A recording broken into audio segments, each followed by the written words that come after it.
for a few minutes to kind of listen in to see if I hear an echo or not, okay? Okay. All right. Hey, Kendrick, see if we can set up an appointment for tonight. Winston? Oh no, not Winston, the other one, the value. See if you can get with the mom. You got the mama. You got the mom's contact info. Yeah, text them and let them know that we're available. Ooh, yeah. If we can get it for I got a 3 o'clock and a 4 o'clock. Let's see if we do like this afternoon, like around 12, like 12, 1 o'clock, and we're good. And then with the other one, we just need to schedule a call with that one. You can talk now, dude. I just jumped on the live. You want? We can have the live conversation right now. What's up? We got the live right now. Is it echoing? Yeah. Close. Let me see. Okay. Maybe I'm going.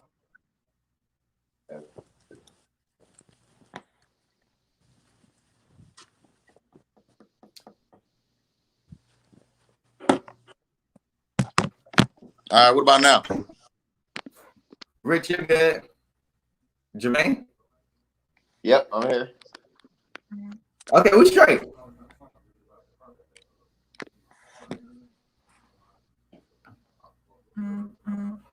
Yeah, we good. What's his name? Bo. Hey, Mr. Bo, how you doing? Hey, Bo. Hey, what's going on, buddy? How you doing, man? Oh man, we took a look at that property in Bossier, and we're very interested, man, in making an all cash offer if you're open to it. Okay. Absolutely, man. We were looking at the numbers. I know you said that the property got appraised at around 60,000. Well, it's been a while since it's been appraised. Last time that it was appraised was in 2010. Ooh, yeah, that's a while, bro. And when it appraised then, it appraised at $69,000. And then I know the comps in the area have definitely gone down since then. Yeah. A lot of people are foreclosed in the area, and that's killing me. But I know I'm never going to get $70,000 out of the house. But I think the only reason why I was saying it was going to appraise for 60 is because that's what it was saying on my Chase app for the area at the time. So I'm pretty sure it'll hit for around that area. But I was going to sell it originally for 50 to the renter. Okay. I was going to sell it for 48 to investors, but just to get it going, because I kind of had another deal in the works. I told Kendrick that I would sell it for 45. For 45? Yes, sir. Ooh. Would you take 40? I have to talk to my wife about that. We'll pay all the closing costs. Yeah, that actually might be a good deal. Yeah, we'll pay all the closing costs. So you walk. I mean, minus any taxes that's owed. Other than that, we'll take care of the closing costs for you, so you won't have to worry about that. So we could get everything closed out as soon as the child to come back. We can get the paperwork to you. The title, it's paid off. The title's at the courthouse. So. Well, we like to convey everything through our title company. That's all it is. So they handle all the paperwork and make sure everything is good to go. So this way everything is conveyed the right way. That's all it is, man. So like I said, it's not something that you have to worry about as far as closing costs or anything. We'll take care of all the fees. The only thing that you walk away with what we agreed upon, pretty much, minus any taxes. But yeah, we'll be good to go. Well, let me talk to my wife, and I'll call the renter. Y'all were wanting to work with him for a lease to own. We want to work with him if he's going to pay that $1,000 a month. That's right. because that's what the rent could go for. So if we could get the $1,000 a month, then we cool with it. But I mean, what kind of situation is going on with the renter right now? When I first agreed to sell it to him, I told him that I wanted him to rent it for 6 months, and he paid his rent on time, perfect. But then when it came time for him to purchase the house, he went and ran his credit in 2 of the 3 agencies to a point that him as deceased. And yeah, it's very odd. And he's been doing what he needed to do. They said he had to file a police report. They said it happens quite often, actually. But he's been working towards it. But I think he's just been timid with the bank because he's never done this before. Right. And so it's kind of like I'm holding his hand, walking through the process. And I mean, honestly, I've been getting my rent, so I haven't been pushing as hard as I should. Right. So I think if there's somebody there to do that, I think he could go ahead and get it done. But I mean, yeah, it's just one of those things. So that's why I got a property manager for my other rental properties now, just because I'm not the tough type. Right. I've been too easy. Like I feel sympathetic towards people and all that good stuff. So I'm just going to a property manager on all my properties now. Now I understand. No, it's no problem at all. What we'll do is we'll put the contract together. Have you look it over. If everything looks good, we'll move forward. We'll talk to the renter about the situations and what we could do to help them as well. And we'll create a win-win situation for everybody involved and make sure everybody's good to go. Okay. Cool, man. Well, I'll get back with y'all, definitely. All right, man. Sounds good. That's all we need is just your email. We'll put together the contract and send it over. Okay. Cool, beans. All right. All right, sir. All right.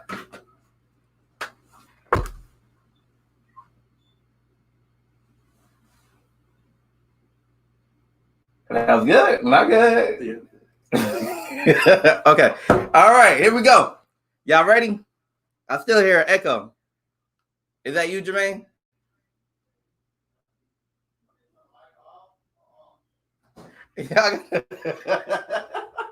Y'all know.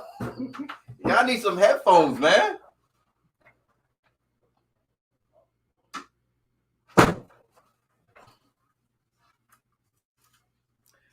Okay. Mic check. Rich, you coming in loud and clear, man. You good? What about me? Yeah, Germaine, you good too. Why was it an echo then? Oh, I don't know. Okay. Let me go outside. No, you good, man. You don't gotta go nowhere, bro. I don't hear it. All right, Rich. Now you're not. Now we can't even hear you, Rich. Oh, really? Can you hear me Okay, now? now I can hear you. Oh, okay. We're all good. We're all good. We're ready. Okay, let's jump into it. Okay. All right. Good morning. Good morning. What's going on, guys? Welcome to Get Real Estate of the Lifestyle. Another episode where we're having real conversation with real people about making moves, money moves, growth, all that, all the above. I got two of my partners here with me this morning. Mr. Germaine Robinson. Good morning, brother. Good morning, my guy. How you doing? Oh man, I'm fantastic. Then I got Mr. Richard Creighton, the monster of Shreveport, that's killing it right now. What's going on, Rich? Good morning. Good morning. What's going on, guys? Oh man, Rich, do I need to announce anything, or are you good? You want me No.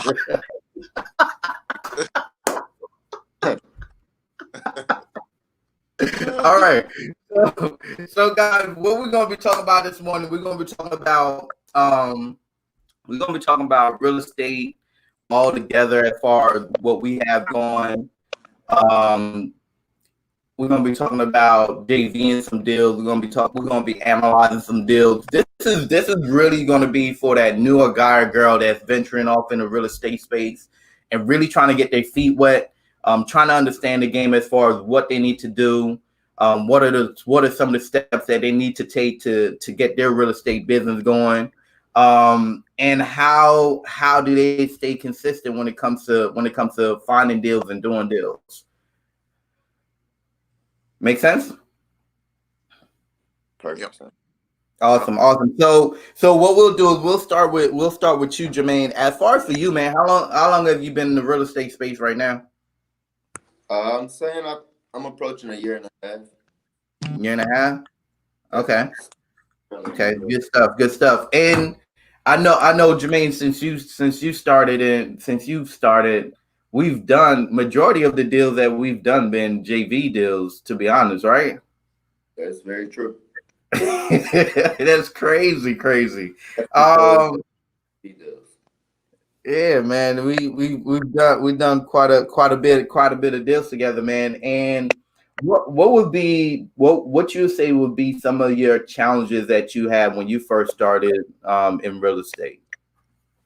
When I first started, honestly, I think the biggest problem for me was just surrounding myself with the right people, creating that right network. When I first started, it was pretty much me, myself learning as I go, learning from my mistakes, learning from my success. I didn't really have anyone to, lean on or, look at for guidance through certain things. So there's a lot of deals when I first started that I was locked by. A lot of deals that I passed up on that were deals I just didn't know right exit strategy. So just surrounding myself with the right people. Okay, Working out. I think in the beginning, man, we all leave money on the table because we don't know how to structure the deals the right way. We're just thinking wholesale, right? So so now having the other essential or the other tools in your toolbox to be creative and to be able to go in and structure a deal where, hey, we're gonna put it on paper and pay over the life of the agreement type of situation, man. I think when you finally understand how the real estate game is work, because a lot of times it's not just a wholesaling piece that's important. The importance is also building wealth and understanding cash flow and understanding passive income as well. And knowing how to create the cash flow and the passive income it's also a good strategy to have in the back of your mind, because a lot of times with wholesaling, not every deal that you approach is going to be a wholesale deal. So you gotta know how to formulate something else other than a wholesale deal. And I think once we learn that creative piece, man, we've been attacking everything. It don't matter what it is, we've been taking it down for sure. So definitely good to have that in the toolbox. So let me ask you this, Jermaine. What would you say was one of your most challenging deals, and how were you able to, you know, get the deal to the finish line? Okay, one of my most challenging deals. Yeah, definitely one of my most challenging deals. It was just challenging in the fact of getting it to the closing table. So we had a property that needed tons of work, for rehab. It was like a hideous property, um, but we locked it up for very low. I think we locked it up for like $2,500. So we had it for very cheap. You know, we you last picked it up. So we're marketing it, and the sellers like contact like, hey, where's my $2,500? At the property X days, I passed up on 4 or 5 offers.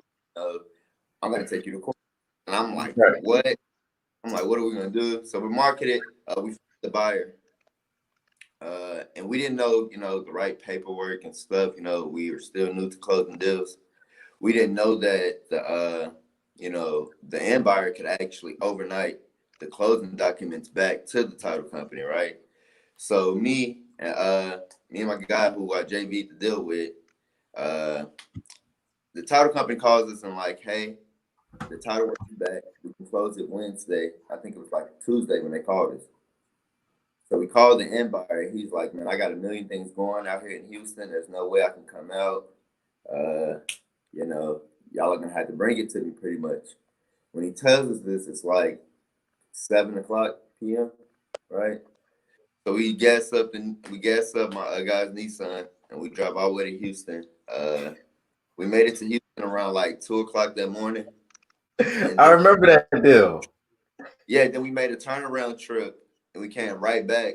And by the time we came back to Shreveport, we literally got something to eat and we went right to the title company. So I remember that one. yeah, I think that was probably one of the hardest deals, just because, like I said, it was just the networking part. Like, had I had the right people around, well, I won't say the right people, had I had the right knowledge, it would have saved me trip. It would have saved me the stress of thinking I'm about to go to court over a property that we blocked up. Yeah, that was probably Dude, one you of know, the crazy thing is, if we thinking about the right deal, I just had to let you go through that for yourself because I knew that you could get it signed remotely. the.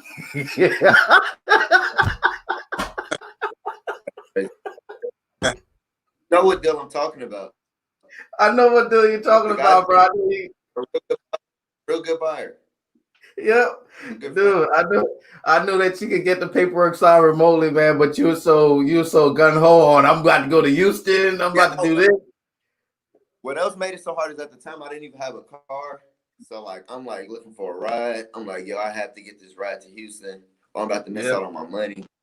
Yeah, it was difficult to just coordinate between the seller and buyer. Like, a lot of times make it seem like, you put it on the contract from the seller, the buyer, you send it into the title company, and that's the end. But no, you still have to coordinate seller and buyer.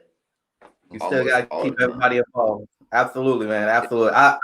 The crazy thing is, a lot of times, what happened is that I make my mistakes and I go through my growing pains, and sometimes I try to lend my experiences, but with you, Germaine, you like to do things where you like, nah, I'm gonna figure it out. So I'll let you figure things out. So yeah. But I mean, we have yet to actually have to drive to Houston again because of that, right?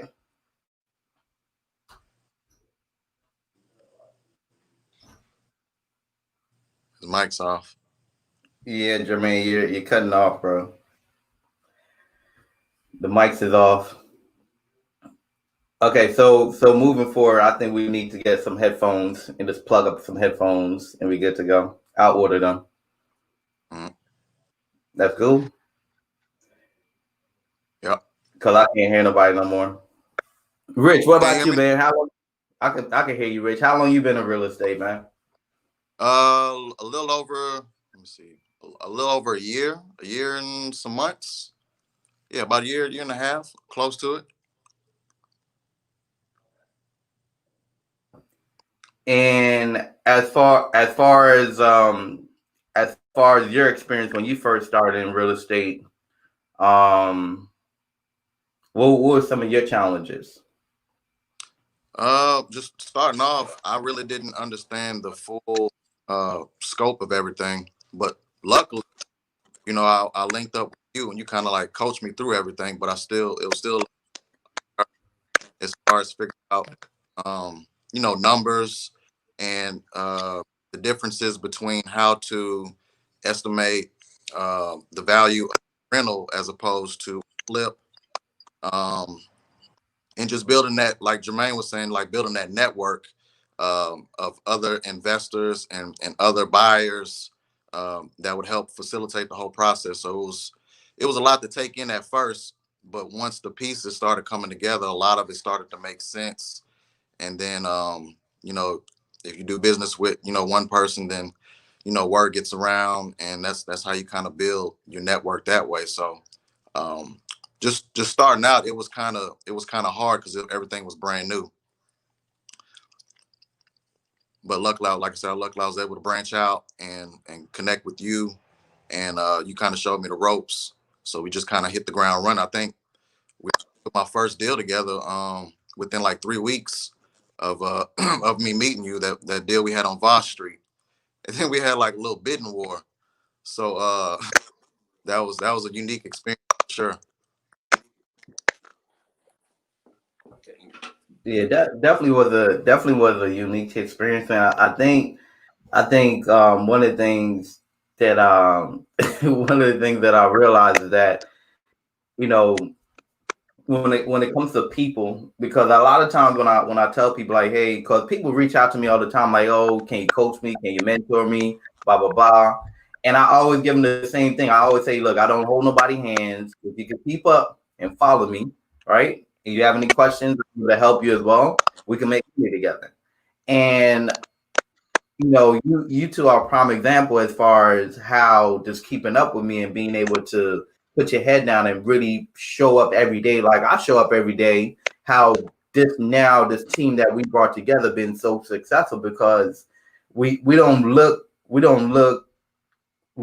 towards each other as a how can I take advantage. It's more so how can we help and be of value towards each other. And I think a lot of times when people approach me, man, they just trying to see how can I take advantage, how can I gain from the knowledge and the know-how of this person, but not giving nothing in return. And you see people always falling off because they're so one-track minded. They're not focused on the bigger picture. And the bigger picture is being able to add value and show that you're capable of being more than just a taker. You can also be a giver in this game when it comes to this game of entrepreneurship and real estate itself. So yeah. Yeah, Rich, we've had quite some deals together where I don't even know. Crazy deal. break down a crazy deal. Let me see where do I start. I'll just go with the last one, most recent one. So I had it under contract, about 2 weeks ago, like towards the end of May, and the numbers and everything were good. I had a buyer in place, but we ran into a little bump in the road.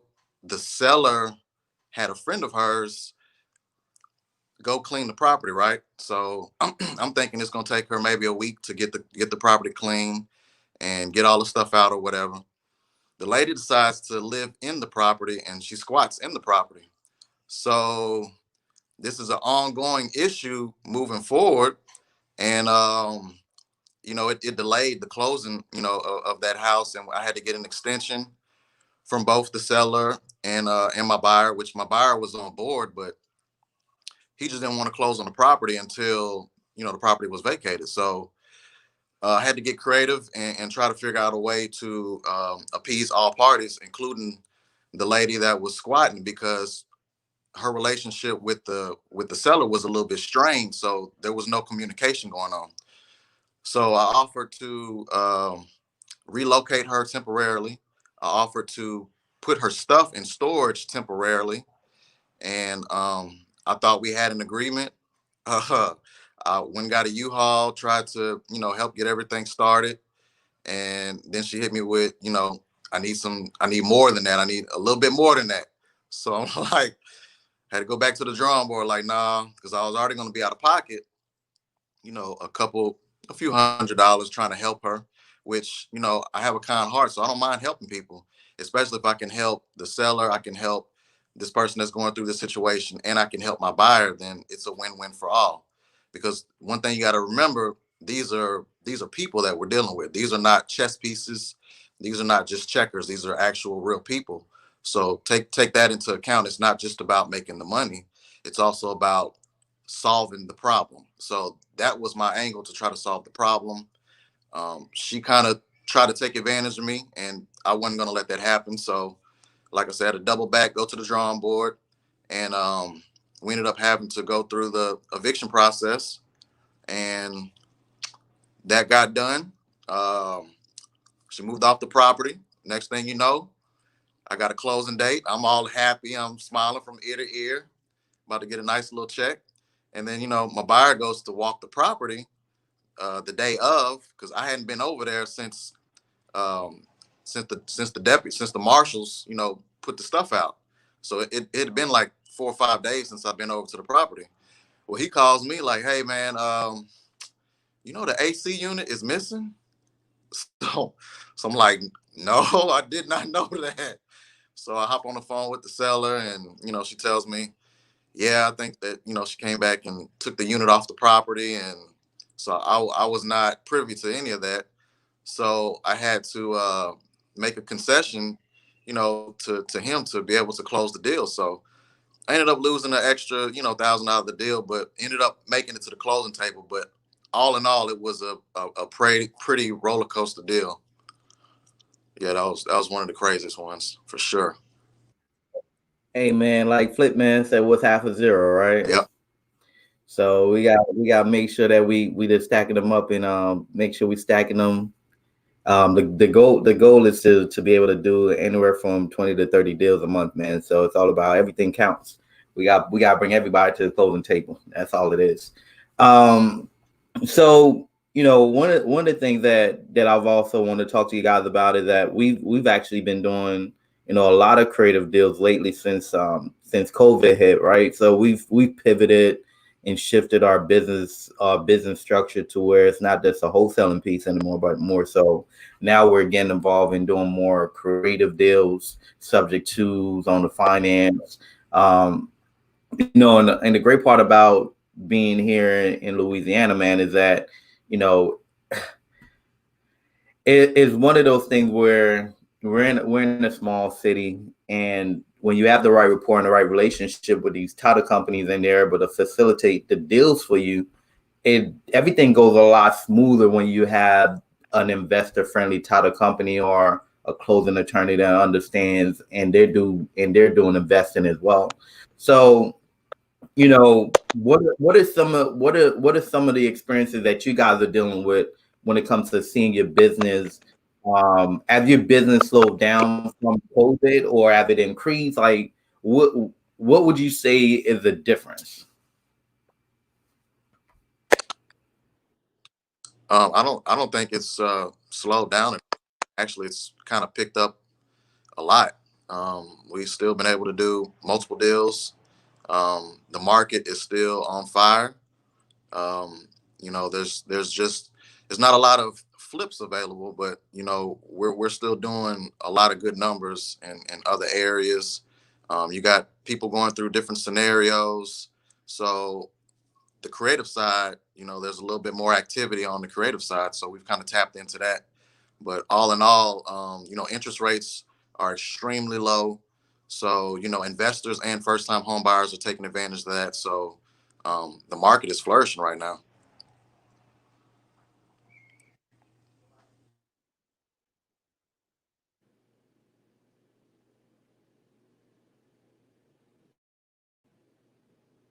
Chev, I think your mic muted. Now, I was saying, what about you, Jermaine? What you think, man? Business slowed down, picked up? Nah, pretty much piggybacking off Richmond. I think business has actually increased a lot. The COVID has definitely opened up a lot of new areas as far as the creative side. Um, I believe that, like me personally, once I found out that COVID was shutting down the entire world, my first thought was, there are going to be a lot of people who are in situations who are going to be looking for a way out, that are going to be trapped. So, I mean, for me personally, when COVID came rolling around, I don't want to say I got excited, but it excited me to have to force my business into a new avenue. You know, I was like, maybe the wholesaling side is going to slow down because of COVID. No one really knew what was going to happen or what's going to happen. So like, well, maybe the wholesaling part is slowed down. I need to just be trying to take advantage of these situations and playing Monopoly. So I believe COVID has jump started a lot of the creative side of my business. Yeah, man. I mean, absolutely. I think one of the things that happen is that whenever adversity hits entrepreneur, we find a way to hit back. As entrepreneurs, we always got to find a way to be in the trenches, go out there, get the job done, put in the work, no excuses, hold ourselves accountable. And I think once March once March hit and the city was shutting down, the state was shutting down, nobody couldn't go nowhere. We couldn't meet nobody in person anymore. We had to go virtual. We had to close deals over the phone. I think we was going back and forth, like texting each other, like, "Hey, we need to get ready for this creative thing, man, because it's about to be crazy. Because it's gonna play to our advantage because we're problem solvers." And that's so key when it comes to being an entrepreneur. You have to be a problem solver meaning you have to find a way to be of service to people and being able to help them overall. So I'm definitely in agreement with you guys as far as, not only are we doing more wholesale deals, but we're also doing more creative deals. So we're building wealth as well as we're creating income fast, steady, long term. Just overall, man, winning. So the next part to it, man, real quick before we jump off, if you guys could give someone that's just starting the real estate space any advice, just starting out, we're gonna go with you, Rich. Just starting out, what would your advice be for that person that's just starting in real estate? If you're just starting out, I mean, whether you want to go the real estate investor route, or if you want to become a realtor, I mean, there's benefits, there's pros and cons to both. You really have to fully immerse yourself into this, into this arena. You got to really be like determined, motivated. You got to hold yourself accountable. And also, I just encourage you to do as much research as possible, whether that's, online, whether that's getting to know people that are investors themselves. If you have any family members or friends, that are familiar with the space, try to get some knowledge from them. But definitely you gotta really like sit down, make a game plan, I'll always stress, and this is what I do to myself too, write your goals down monthly, write your 6 month goals, write your annual goals, and check them off as you come across and you hit these goals, so that if you're progressing, or if you need to go back to the drawing board and figure out what's missing. So that'll kind of help you gauge how you moving along the process. But this is definitely something that you have to put your all into, if you want to be successful and try to grow exponentially.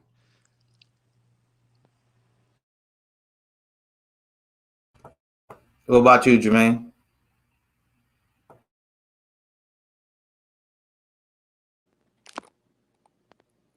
I think you got me muted.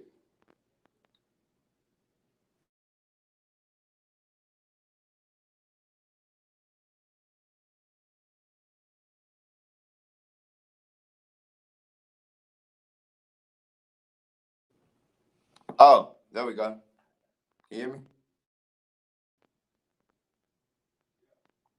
All right. So, starting off as a new investor, I got pretty much 3 points. The first one would be, like Rich said, would be the research. But before the research, well, after the research, identify, what do you actually want to do in real estate? So when I first started, I never really labeled myself a wholesaler, or I didn't let other people label me as a wholesaler. I kind of took offense to that, honestly. When people are like, hey, you're a wholesaler, I would always, nah, I'm an investor. So I think looking at that now, it's easier for me to understand creative deals. It's easier for me to analyze deals on the wholesale and also the creative side, because I've always had my mind open to those options. So identify what you want to do. After the research, if it's just you want to be a wholesaler, if all you want to do is wholesale deals, that's fine. But if that's the route that you want to go, I would say after you've done the research, you got to go put some action, go learn from your experience. Like Chev said, me personally, I'm the type of person I want to go try it and learn from my experience. Whether I succeed or I mess something up, I'll be able to learn from that experience. I know a lot of people who starting out, they'll spend years on just researching, watching YouTube videos, going to some, but never actually get a deal. So I would say take action. After you've done that research, go out there and really do it. Wholesaling is actually a simple process. So if you've done the research, and if you've done the research, trust me, you can do it. Just go out there and try it. Stop sitting on the chair. Go out there and try it. What do you got to lose? Finally, would be to network. Don't look at people as competition, but look at people as you know opportunities to network, opportunities to build new bridges. We all started as business, but now these two guys are my brother. We're a family now. So you never know what it could lead to. But your family gonna have your back. Well said, man. Well said. I think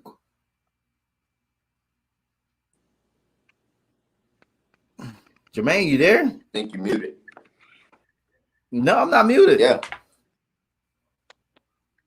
Oh, Richard's muted. Oh, I'm back on. All right. So kind of I think I'm going to make this to where we put it together, put a podcast together for at least 30 minutes. To sharing the experiences, sharing the journey, document it, make sure that we're providing value to the community overall, man. So this was a good start to it. Looking forward to many more for sure. And I will see you guys in the office, right?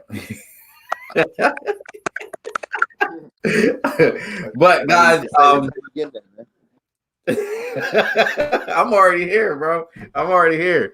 So guys, just understand that one of the things that happen is you got to get out of your comfort zone. You have to be able to network, to grow. Your net worth is your network, right? Your network is your net worth. So if you're growing, you'll find yourself in a better position overall because you're getting out of your comfort zone and you're getting around the right people and you're shrinking your circle, right? Quality over quantity. So you're shrinking your circle and you're the right people in places that's going to show support, that's going to share the same vision, have the same goals in mind, have the same values. You guys all have the same ethics about each other and y'all trust each other. That's why I do business with these guys, because we operate on a different level, man. And I love the dynamics and just the relationship that we have overall and how we're able to put everything together that these guys always at my house. My daughter called him uncle. Like we do a lot of business, man. And I love the fact that you guys are growing in this real estate space. But not only that, but y'all are growing to be prominent entrepreneurs. And the next step in our business is just to be able to take over the world, man. So I'm really looking forward to it. So guys, if y'all have any questions, make sure y'all continue to check out the YouTube. Make sure y'all follow these guys on Instagram. What's y'all Instagram handle? New Heights PG. Yeah, New Heights PG. All right, and y'all can follow me actually on Instagram at YWHY_not NOT_Germaine. Why not Germaine? Okay. All right. All right. Understood. Until next time, guys, y'all be great, man. Be productive, not destructive. That's what my guy Luke be saying out in Houston, man. Y'all make sure y'all get to the bags all day. Focus. Let's get it. I'll holler at you.